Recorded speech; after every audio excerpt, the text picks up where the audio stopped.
tous et bienvenue dans mes petits papiers. Je suis Judith, je suis démonstratrice d'un pin-up dans le nord de la France et aujourd'hui je vous propose de réaliser ce fond de nuages.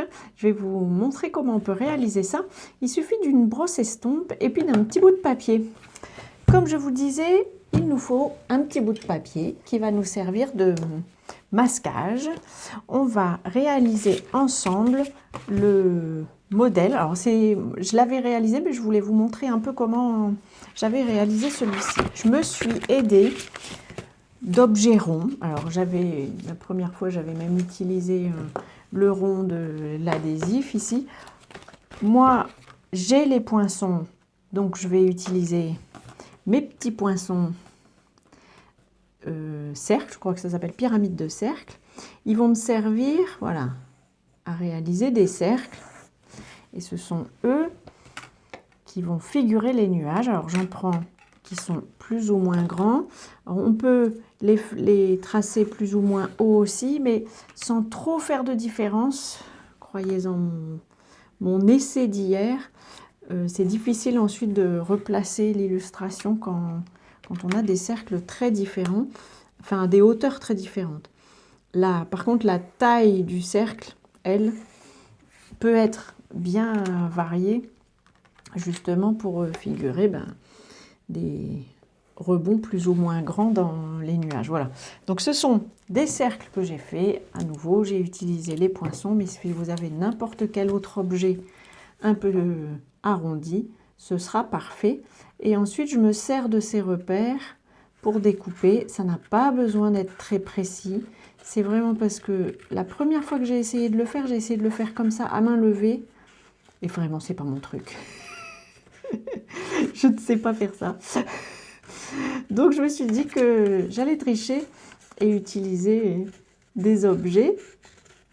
Et donc ici, tout simplement, je suis les arabesques de plus ou moins près. Ça n'est pas grave si c'est approximatif. Vraiment, c'est un repère qui m'aide à avoir des formes un peu arrondies comme ça, comme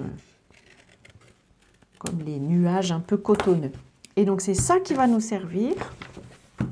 Je prends donc ma feuille de papier blanc, une brosse estompe dans les tons bleus et j'ai pris la couleur béguin bleu. Je vais placer mon outil à nuage vers le haut. J'ancre ma brosse et comme toujours, je démarre sur mon petit brouillon pour ensuite déborder sur le papier blanc. Et donc je continue. C'est mieux d'éviter que le papier bouge trop, mais ça n'est pas très grave s'il a un peu bougé.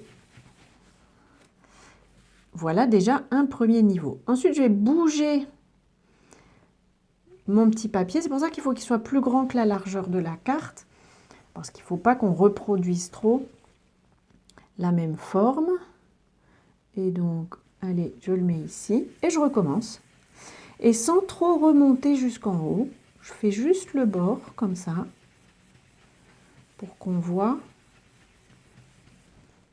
l'effet des nuages. Et je continue à décaler. À nouveau, j'aime bien essayer de mettre une pointe sur un cercle. C'est mon petit repère pour que ça ne se ressemble pas trop. Et je continue. Allez, je vais mettre ce morceau-ci. Je sais que je ne l'ai pas encore utilisé. J'essaye de varier pour que ça ressemble à quelque chose d'aléatoire.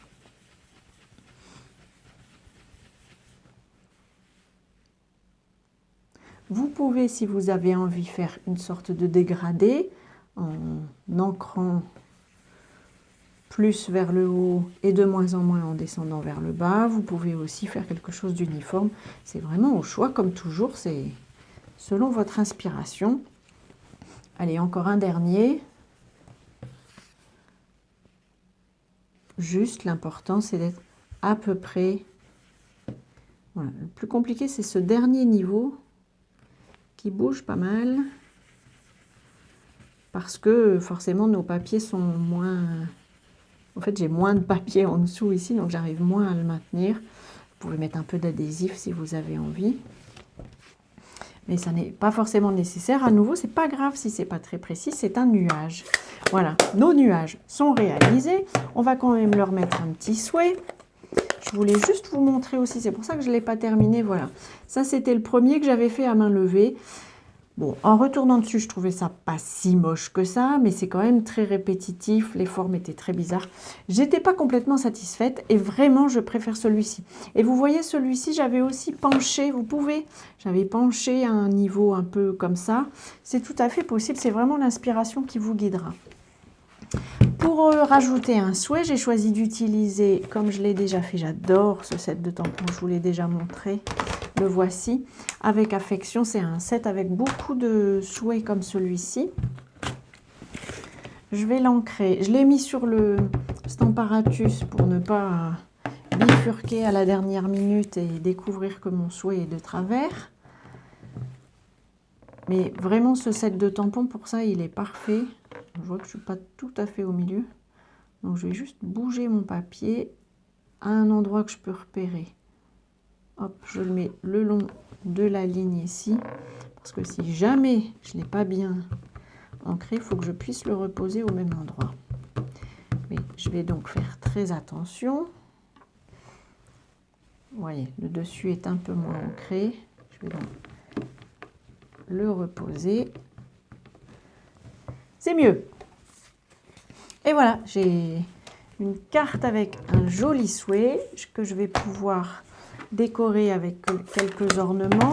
Je vais la placer sur une base de cartes tout à fait classique. Enfin, j'ai même pas vérifié, j'ai attrapé un morceau de papier. Est-ce qu'il est aux bonnes mesures? Mais oui, j'ai de la chance. Et je vais pouvoir déposer ça. Donc à nouveau, c'est vraiment une carte toute simple. Sur mon tuto de samedi, j'ai montré comment réaliser une carte avec un cerf-volant. On pourrait aussi poser le cerf-volant sur un fond de nuages comme ça rendrait quelque chose de très sympa. Voilà, j'espère que cette petite technique vous aura plu, qu'elle pourra vous servir. Moi, j'ai utilisé les poinçons, mais à nouveau, n'importe quelle forme arrondie qui vous guidera, ou alors la main levée, si vous êtes meilleur que moi, ça sera parfait et ça atteindra son objectif. Avec quelques ornements, je trouve que cette carte est toute simple, mais vraiment très jolie. Voilà, j'espère qu'elle vous plaît. Avant notre prochaine rencontre, je vous souhaite de passer, comme toujours, de belles journées créatives. Et puis, bien entendu, d'ici là, je vous embrasse.